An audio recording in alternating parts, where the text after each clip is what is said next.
Well, hi there, and welcome back to Naturally Recovering Autism. I'm your host, Karen Thomas, and we're coming to you live from the global Bold Brave Media, TuneIn Radio, and iHeartRadio. And this is for parents of children with autism, but there is also a lot of information here on natural resources that can help you with things like what we're going to discuss today, being Lyme's disease. Today's episode is another guest appearance from Dr. Jody DeShore, who I'll give you a little background on her. She was with us in episode 2 on the comorbid symptoms of autism.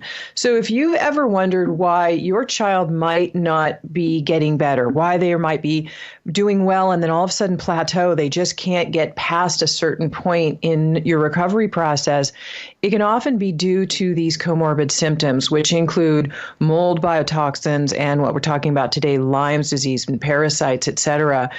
And so what we want to do is there's so much information behind Lyme and its connection to autism, and it's so important to know this, that we're going to do a 2-part episode. So today's going to be part 1, which is on transmission, how you can get it, the symptoms, and some testing. Then we're going to do part 2 on October 16th, and Dr. DeShore will be back with us then as well, and that will be on, the second segment will be on intricacies and treatment, natural treatment that you can do as well for it. So I'm going to give you a brief introduction for Dr. DeShore in case you have not been in with us before when she's been a guest. Dr. DeShore is an internationally recognized pioneering clinician in the all-natural plant-based treatment of autism, Lyme's disease, mold biotoxin illness, PANS and PANDAS, which is streptococcal infections, nutrigenomics, and autoimmune illness. She works with children and adults in over 27 countries around the world. Dr. DeShore is a board-certified doctor of occupational therapy, neurology, with a postdoctoral specialization in neurosensory. She is board-certified as a holistic health practitioner and board-certified in integrative pediatrics. Her past training abroad includes specialization in pediatric neurology and multiple naturopathic disciplines in Bombay, the UK, and the USA. Dr. DeShore is currently pursuing her PhD and board certification in integrative medicine with a special interest in quantum physics. And she's the founder and director of BioNexus Health Clinic in Marlborough, New Jersey, a center dedicated to plant-based and all-natural treatment methods. Now, as usual, I want to let you know that in case you're driving or you listen to us while you're on your morning walk or on your morning run, can't get a pen or a paper handy, I will link to everything that we will discuss in this episode at naturallyrecoveringautism.com/Lyme, and that's LYME. So that can be where you can get the links to anything we discuss later on after the show is over as well. Welcome, Dr. DeShore, and thank you so much for being here with us again. We really appreciate your time. Dr. DeShore, are you there? Yes, can you hear me? Yes, I can now. Hello? Sorry about that. Okay. I need to speak up. Well, it's good to be back. Thank you for having me again. Good to speak with you again.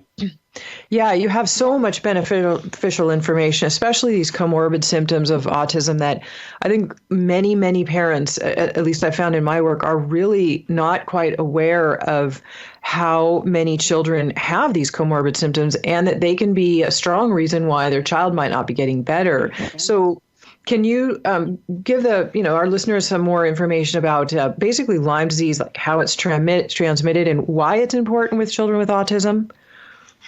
Yes, definitely. You mentioned comorbid, you mentioned mold biotoxin that we spoke about. You and I spoke episode 2, I believe, and we spoke about mold biotoxin in episode 7 of this program, if I'm not mistaken. Yes, I believe that's correct. One thing, right? I think it was episode 7, yeah.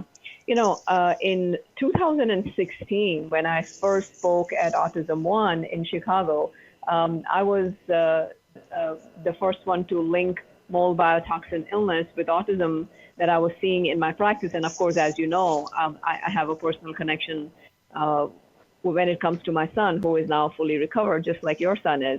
Now, one of the hardest things that we went through was when my son ended up in a wheelchair was with Lyme disease and how difficult it was to diagnose, to understand, to find a physician to understand. And once we did, after 1.5 years of extreme hardship, with excruciating pain, not being able to walk, barely functional, I was carrying my son on my back up and down the stairs. He was in so much pain, he could barely turn in bed, and he was only in 2nd grade. It was unimaginable for any child to go through that. What ensued was massive immune deficiency. If on the days that he could go to school, he would have to wear a mask, and then there's teasing and bullying, and it was just horrendous. But on the other side, the light at the end of the tunnel was once we treated all of these comorbid symptoms and mold and biotoxin, there's no sign left of any Asperger's or autism or any spectrum issues. So that is what we need to understand. And I completely agree with you, is that there are so many parents who don't realize that there are a lot of factors that go into autism. Sometimes it could be other infections in the brain that are mimicking autism. So, one of the things that I've learned as I became Lyme literate almost 10 years ago is that Lyme is known as a great imitator. My wonderful mentors, Dr. Charles Ray Jones, Dr. Joe Jemsek, absolute pioneers in the treatment of children and adults with Lyme. It was invaluable information that not only helped my family to heal, as well as, I've been able to help so many around the globe. It is important to learn about Lyme disease and other tick-borne illnesses. One needs to recognize the scope of the epidemic. It is important to identify the children with Lyme disease, especially the ones that have also been some of them are accurately diagnosed with autism, but there are many that are inaccurately diagnosed with autism when there is underlying brain inflammation from all of these different comorbid things that come about in these children. So it's important to understand. Now, Lyme disease and associated co-infections, these are the fastest growing vector-borne diseases in the U.S. More than 300,000 a year. That is a staggering number. It's not all autistic children, obviously, but it's more than 300,000 people a year. And it's debated that, and it's also not debated, it's speculated that the number is a whole lot more because many don't go to conventional doctors, many go to natural doctors who are not required to report it to the CDC, et cetera. So the number may be staggeringly higher even than 300,000. Many of us live in highly endemic areas. They say that New Jersey, New York has a very high rate of autism. So that is a very interesting connection there. And as you mentioned, many infected children are going unrecognized, untreated, or misdiagnosed. And most children who are treated are generally undertreated because there isn't adequate information out there. Right. We're going to take a short break. We need to take a quick break, but when we come back, I think it's important to get into a little bit of what symptoms parents can look for, but then again, the testing. This is really, really important because so many tests are inaccurate. So we're going to take a short break. This is Naturally Recovering Autism. I'm Karen Thomas on Bold Brave Media, and we will be right back. Hi, everyone, and welcome back to Naturally Recovering Autism. I am your host, Karen Thomas, and today's episode is part 1 of Lyme's disease, and today we're talking about transmission, symptoms, and testing. And before the break, we were getting into a little bit about how it's transmitted and some symptoms that you can look for because Lyme's disease does mimic a lot of other things, but there are some specific symptoms you can look for. But I think, first of all, Dr. Short, can you give our audience a little background on, some of the ways that it is transmitted? Because I do know it is much more than just tick-borne. It's more than what people are, generally hear. Mm-hmm. So can you give them some background on other things, other ways it can be transmitted as well? Yes. One of the things that greatly surprised me was when I learned the different ways of transmission. It's not just ticks. It's, of course, and it's not just deer ticks. There are many different kinds of ticks that transmit Lyme disease. Then there is also brown recluse and other spider bites. And there is flea bites, sand flies, sand fleas, horse flies, bed bugs. These are all, also some biting mosquitoes. They're all capable of transmitting Lyme disease and its co-infections. And you know, we'll be discussing a couple of the most common co-infections seen in children. So there are, those are the different vectors that are responsible for transmitting. Also, ticks can be carried by small mammals, mice and chipmunks. And if you have a lot of vegetation close to your home, those are all risk factors that you have to be aware of, and the obvious risk factors, right? You're living where there's deer or where there's small mammals, or if you're the outdoorsy type, etc. So now what I'd like to emphasize is if you do find a tick on your child, it's very important, you don't do it the incorrect way. There are many videos on YouTube as well as a lot of information online how to properly remove a tick.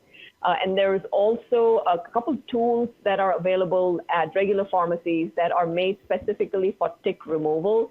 It is important to use, fine-tip tweezers to grab the tick as close to the child's or the person's skin surface as possible. So you need to pull upward. You need to pull on the mouth parts of the tick, not the tail, not the leg. Don't try to yank them off. Don't try to burn them off. So just pull upward with steady, even, gentle pressure so the mouth parts come out intact. That is where the majority of the toxins reside. You don't want to leave the mouth parts within the skin. And so after removing the tick, just make sure that you thoroughly clean the bite area with your hands. You can use rubbing alcohol. You can use soap and water. Now, Stephen Buhner actually is a famous Lyme herbalist, and he recommends to use the tincture of andrographis herb along with a little bit of clay to put on the tick bite to nullify and or draw out the toxin. So that is one clinical tip that I can give your listeners. It's important that you know that never crush a tick with your fingers. That is, just don't do anything that can help the toxins to go further in the child or in the person. Now, let's go on to what are some of the signs and symptoms of Lyme disease. I mentioned, Lyme is known as the great imitator, but there are also some commonly known signs and symptoms of Lyme disease that many people out there might know is that bullseye rash. There is that Bell's palsy or a facial paralysis on one side of the face. There is some kind of joint issue, typically the knee joints that start to hurt or they swell up. Some patients also experience some kind of heart problem. Now, this is not really how it can present in children, but it's important to know what are the most common presentations. The one I just said was the public's view of how Lyme disease presents. Is that everybody gets a bullseye? No, only 12%. What I've seen in my practice, barely 12% remember any kind of a bullseye. Actually any kind of a rash. The erythema migrans rash, the EM rash that's known to occur with Lyme. Barely 4% get any kind of facial paralysis. Barely 2% get any kind of joint issues. The most common symptoms that I've seen and I've heard from patients and when I was mentoring is a flu-like illness any time of the year, especially middle of the summer, flu-like illness. Lots of fatigue, which is often unrelieved by rest. Then there are numerous neurological and neuropsychiatric symptoms, which can be confused with symptoms of autism. There's often unexplained fevers. Like I had a little boy who would get an unexplained fever every 6 weeks. In fact, you know what? What's interesting is that less than 50% of the parents remember any kind of a tick attachment on their child. So keep in mind, an attachment is not necessary. A tick bite will also give you Lyme disease and co-infections. Things like symptoms like abdominal pain, muscle aches and pains, joint pains, a sudden onset of sleep disturbance. You have a child who is going out to play sports and suddenly is not able to tolerate that aerobic exercise anymore. Then you have a child that's starting to fall sick very often. Frequent infections, viral, bacterial, sore throats, ear infections, colds, flu. Sometimes children come to me with swollen lymph nodes, especially around the neck.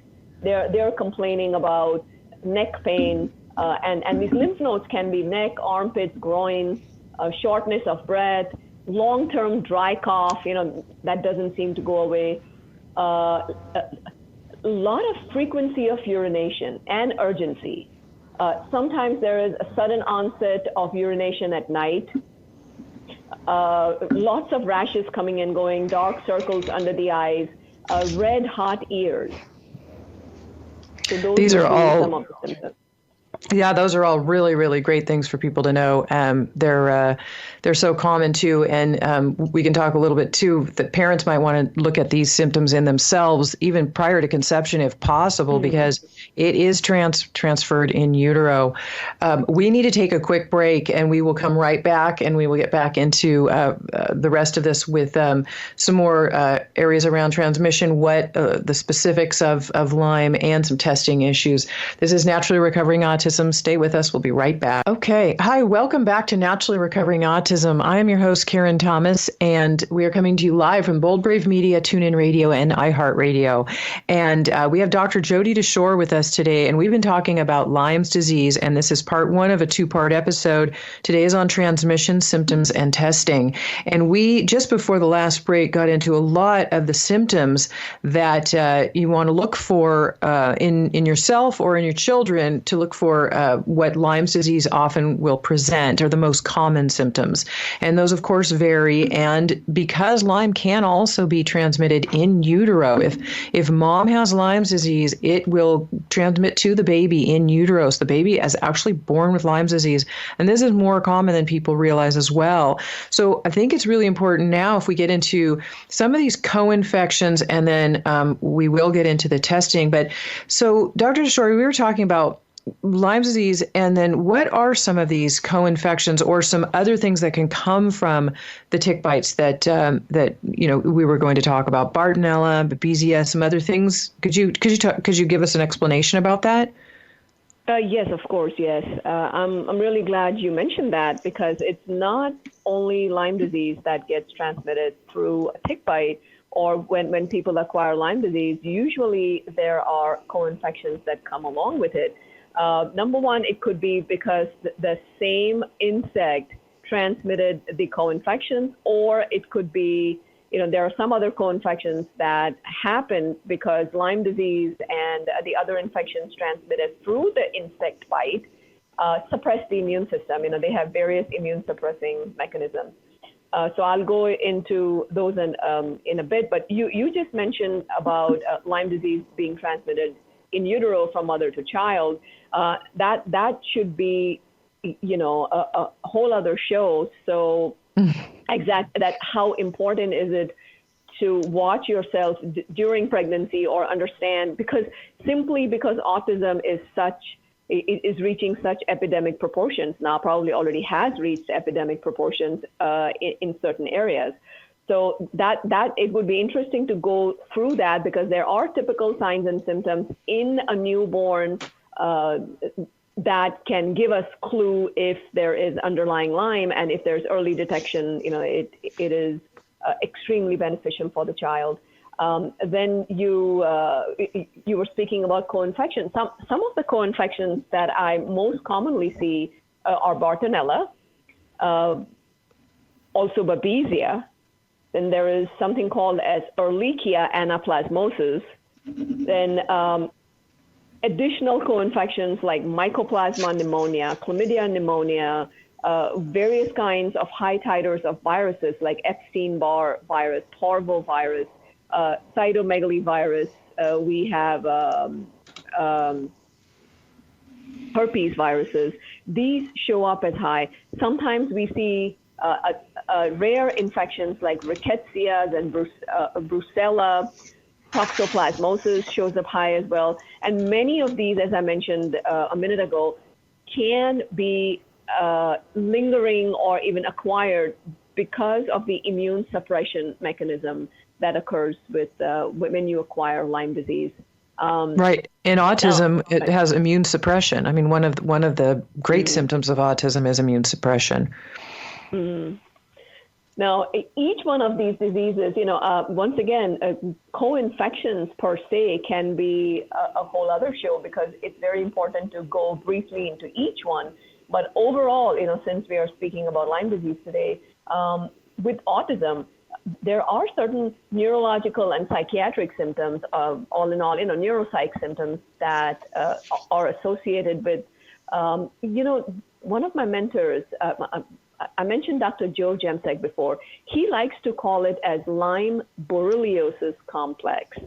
And the reason for that being is because not only is it a complex illness, but because it has all of these co-infections. Almost all of his patients have co-infections. I would say 100% of my patients that have Lyme disease have co-infections as well. So calling it as Lyme borreliosis complex, it makes a lot of sense. And Borrelia being the bacteria that causes Lyme disease. So coming back to the neuropsych symptoms, usually one will see uncharacteristic behavior outbursts, the key word being uncharacteristic, because we know that there are certain behaviors typically associated with autism. Then mood disturbances, never before seen high levels of irritability, emotional issues, emotional lability, social withdrawal. Sometimes children, even those who were interacting with their mom or perhaps a little bit with the siblings, that disappears. There is decreased participation in activities. Sometimes the child may have rage, anger, depression, anxiety, certain kinds of phobias. You have a child who was comfortable doing something and suddenly has massive anxiety. Say, for example, I've had a child who won't step on, on his regular playground just because it was just one of the irrational behaviors that just happened. An increase in oppositional behaviors. Some children develop obsessive compulsive disorders. 90% of children have an academic deterioration. Concentration, attention, they become easily distracted, cannot focus, even more so than typically associated with autism. Many children develop visual problems, headaches. Then suddenly you'll see poor balance, poor coordination. You'll see an increasing of hand flapping behaviors, and that may just be because of a peripheral neuropathy. I mean, you have children experiencing numbness and tingling, and feeling of insects crawling under their skin, but they cannot express it. So what do? They start hand flapping and shaking their hand out, and it's not just typical autistic hand flapping, but it is a peripheral neuropathy manifesting itself. Wow. I do know from craniosacral therapy, my background, that when you see these kids hitting their heads against a wall or a table or anything, a lot of children with autism will hit their heads on things, which is, you really want to stop them from doing that when they're doing it. But they'll do it. I've seen their head hurts and their they're having headaches, and a lot of it is because their cranial bones are out of balance, and they're doing it as an innate response to try and bring things back to balance or do something about it, because they don't know what else to do, and so that's all they think to do. It's the same. Sounds like the same thing with this peripheral neuropathy with the hand flapping type of thing. It's just a response mechanism that they're trying to do something about it. We need to take a short break. When we come back, we can kind of get into a little bit more of these, the Borrelia, the Babesia, the Bartonella. I think these co-infections are important to give maybe a little bit more background on. We need to take, a short break. This is Naturally Recovering Autism. I'm Karen Thomas, and we're coming to you live from the Bold Brave Media, TuneIn Radio, and iHeartRadio. Stay with us. We will be right back.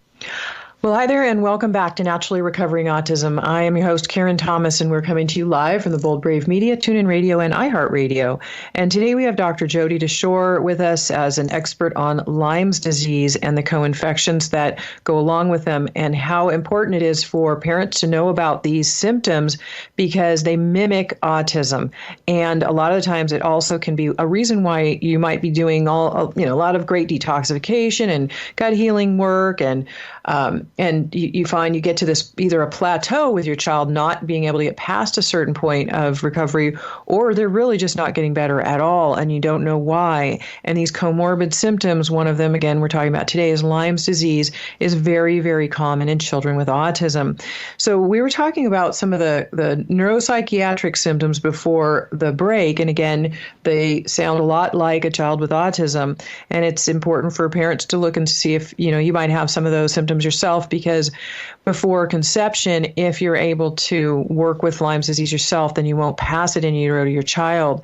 And some of the co-infections, a couple of them, we talked about Bartonella and Babesia. They're very common co-infections that come along with Lyme's disease itself. So, Dr. DeShore, can you give us some of the key points about Bartonella and Babesia that would be helpful for parents to know about?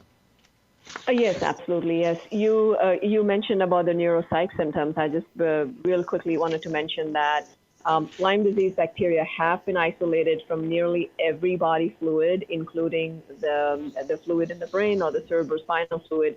They have been isolated from brain tissue as well. They're able to cross the blood-brain barrier, and that will make a lot of sense to parents of children with autism, because we know that there is infection and inflammation happening in the brain. In the last episode, you and I spoke about uncontrolled inflammation happening that can happen in the brain from mold exposure. So just to put that out there, because when we address treatment in the next segment, then we need to be aware that many children will need herbs that can cross the blood-brain barrier. So it goes in the brain and helps them in that way. It's probably, sorry. I was just going to point out that it might be helpful for parents to know that the common treatment is to go and get loaded up with antibiotics. And a lot of the time, those antibiotics really aren't going to do the job. They're not going, Lyme will hide inside of parasites. And also that those antibiotics may not be crossing the blood-brain barrier, like some of the herbal remedies that you're mentioning. Is that correct? There are many antibiotics that do cross the blood-brain barrier, but what I see with children with autism, if they are treated for months and months with antibiotics, that has a devastating effect on the already compromised gut. I saw this with my own son, and it's just if it is avoidable, then that is the way to go. If the infection is so severe and life-threatening that you have to use antibiotics, like for us, we were at stage 3 already, so we didn't really have a choice. That for a few months we had to use antibiotics for myself as well. But you need a very skilled practitioner. I always say this in my lectures too, who understands the full 360. Autism and Lyme and co-infections and mold and methylation and and minerals and magnesium and electrolytes and nutrients and all of this. Dietary requirements, glutamate issues, phenol issues. Our kids are so complex, so you need to choose a practitioner that understands the often delicate links between all of these.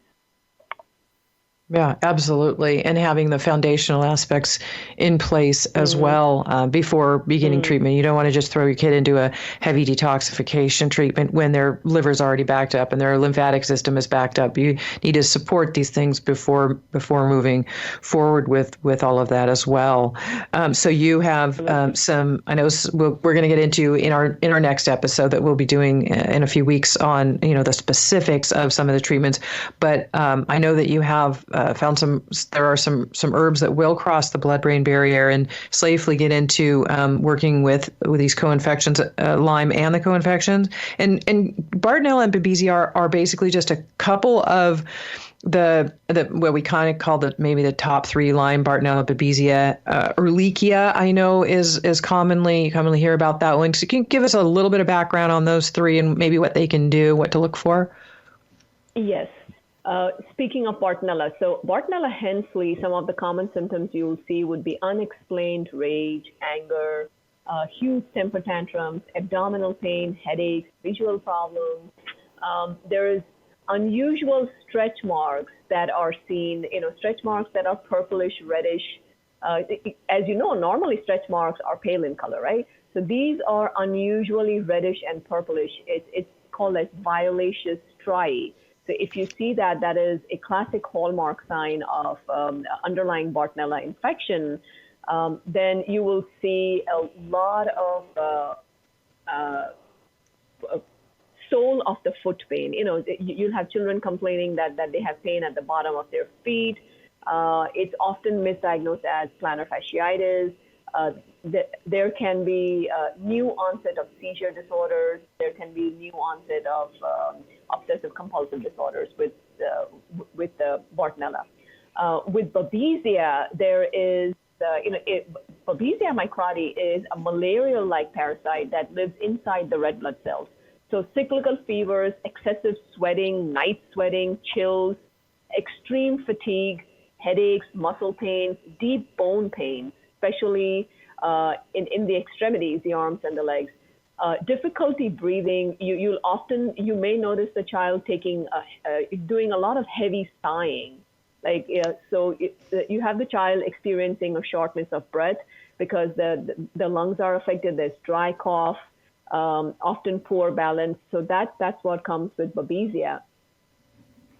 Wow. Okay, those are really good symptoms for people to know about. And I'm sure many are thinking, well, my child has many of those.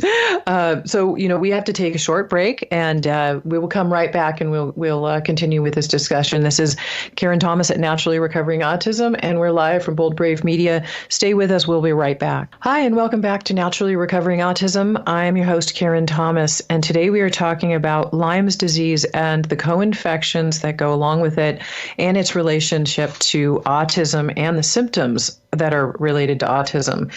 We were just talking about Bartonella, Babesia, and things like some of the symptoms being rage, anger, sweating, chills, difficulty breathing. A lot of these, we see headaches, abdominal pain. We see a lot of these symptoms in our kids. So I'm wondering too, should we mention a little bit about Ehrlichia and pneumonia? Are they something that we see a lot with Lyme's disease? Correct, Dr. Deshore? Yes, Erlichiosis comes in. It's not as common as Bartonella and Babesia that I see in my practice, but it is common enough. Very high fevers, muscle pains, often flu-like symptoms. Here. I usually pick up ehrlichiosis. As you can see, a lot of symptoms overlap, and I usually pick up ehrlichiosis when we see that the lab testing is starting to show low white blood cell count, low platelets, increased liver enzymes. In spite of being on Lyme treatment, Bartonella treatment, Babesia, etc., this is when I'll start to suspect that there might be underlying ehrlichiosis. Now, keep in mind, because of immune suppression caused with Lyme disease, immune evasion, and as you mentioned accurately that Lyme hides. In fact, Lyme exists in 4 different forms in the body, not just the corkscrew-like bacteria. There is also the L form, the bleb, and the spore form, and then they can hide inside other bacteria and parasites. So at this point, sometimes once you start seeing these little clues in labs or little change of symptoms, and you have a clinician who is knowledgeable enough, then you can just start treating for Erlichiosis, because it's very important to protect the bone marrow. It's important that you don't let the white cell or the platelet count go, really very low, because it's not at all good for health at that point. It really tanks your immune system. The pneumonias, the mycoplasma, the fermentants, yes, those are mycoplasma pneumonia is walking pneumonia. Once again, the IgM titers may not be available. IgM implies active infection. In fact, there was a recent research study on PubMed that was released that shows that mycoplasma pneumonia can in fact suppress the IgM section of your immune system. So the IgM antibodies rarely show up, and the labs will come up as IgG, very, very high titers. And if you have a knowledgeable practitioner, that practitioner will understand that this is an active, ongoing infection, not a past infection. That's a very common misconception.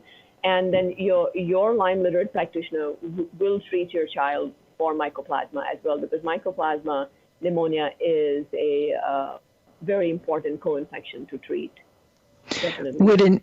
Would an Iliad's doctor or an Iliad's practitioner know that right offhand? Is that something that they're trained in? And you can mention what Iliad's is, since I have the acronym. Yes. But yes, ILADS is the International Lyme and Associated Disease Society. Dr. Jones and Dr. Corson were the ones that sponsored my membership to ILADS almost 10 years ago. And yes, those ILADS practitioners, if you want to find a Lyme literate practitioner, you can go to ilads.org. You can call them. It's an amazing organization, very patient-centered, and they have fantastic doctors that understand all of these complicated symptoms that I just spoke to you about. Absolutely. I mean, the best pediatric Lyme specialist that I know pretty much in the world is Dr. Joseph Jemsek, and he's at Jemsek Specialty Clinic.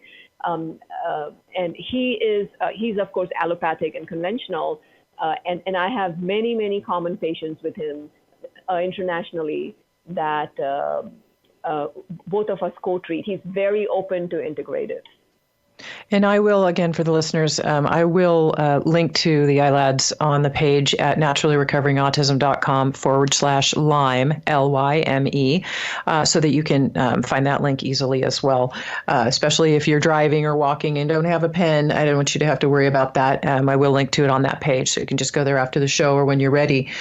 So let's talk a little bit about testing and why it's very common that in most of the testing that it doesn't show up that there is actually these particular infections going on. You'll see the things that you just mentioned, like high IgG things, certain antibodies that the body creates to fight these. But can you kind of explain a little bit more about why these often don't show up in the common testing? So people then think, well, my test came up negative, so I guess I really don't have it. Mm-hmm. Yes, that is a very important point that you just brought up. Studies show that the available Lyme testing, which is most commonly done through the national labs, like people have insurance, they have labs, and they go through the labs, that the sensitivity of these tests, sensitivity meaning how well these tests can identify who actually has Lyme disease, that sensitivity can range anywhere from 7% to 80%. It is laughable, simply because it is of course the quality of the test as well as the immune suppression that comes from Lyme disease. All of these titers or numbers that you see when you do your lab testing, right? The titers, antibodies. Where does this come from? This comes from your immune system. Your immune system makes those antibodies. If you have a weak or suppressed or semi-absent immune system, where will they come from? They can't come from anywhere. So that doesn't mean it's negative. It just means that you have a weak immune system. So, and then you have lab testing, which is not that great. The accuracy is less than a coin toss.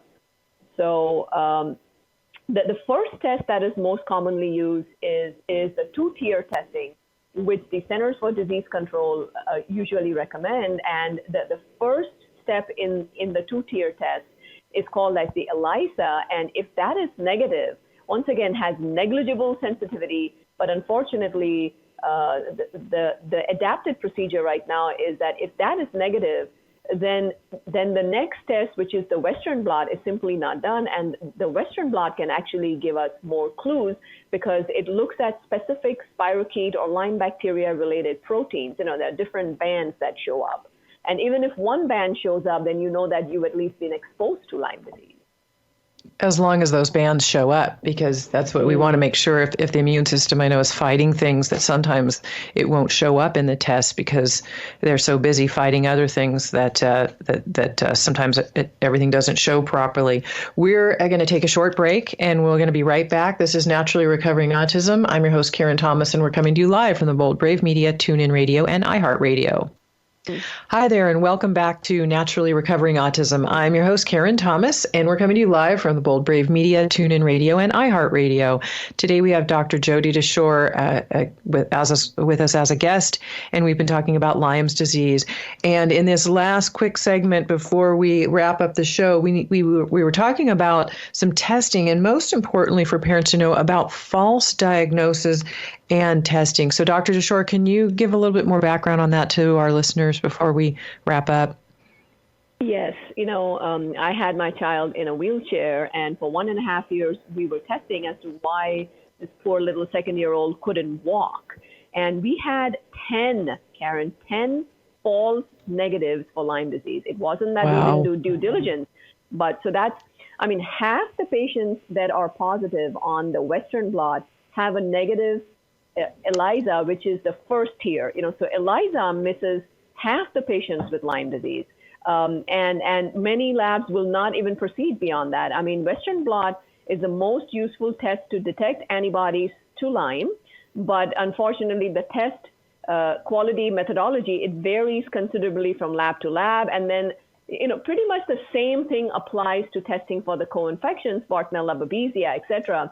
There are many wonderful and more accurate private labs, and ilads.org website will give you more information about the private labs. I didn't want to go into all that on the radio show, but yes, that there are other labs available. But the main thing to keep in mind is even the CDC website tells you that these infections are a clinical diagnosis. So once again, this is all on the CDC website, that do not wait till you're waiting for the lab results to come back, etc. If you found a knowledgeable clinician, if you are able to connect all the dots, at least start some sort of treatment. Don't wait or rely 100% only on the testing. There are two standards of care available. One is the ILADS guidelines, and then there is the IDSA, or the Infectious Disease Society guidelines. And there is a controversy that most parents can just read about that on their own online. But ILADS has an amazing broad spectrum understanding and approach to treating children. And it's important for our listeners to know, if you're seeing those symptoms and you've been trying other things and you're noticing that there are some pretty extreme symptoms going on, and you feel pretty confident that whether or not your test has been positive, that's what's going on. As Dr. DeShore is mentioning, you have some safe, reliable ways of treating. You also want to know that you want to be sure to do some foundational work with your kids. Make sure that you're giving some liver support, lymphatic support, that they're on the right diet. They're not getting any more toxins in their body, because you really want to strengthen, again, that foundational aspect so that when they start some treatment, their body's able to handle it. And you want to do that very, very slowly. Our kids, as we know, are much more sensitive than the general public, and Lyme just can make them even that much more sensitive.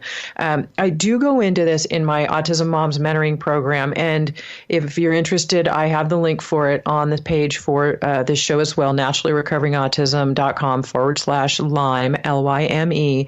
But do be sure that you have somebody walking you through this and you have some foundational aspects. Dr. DeShore, do you have anything to say before we wrap up?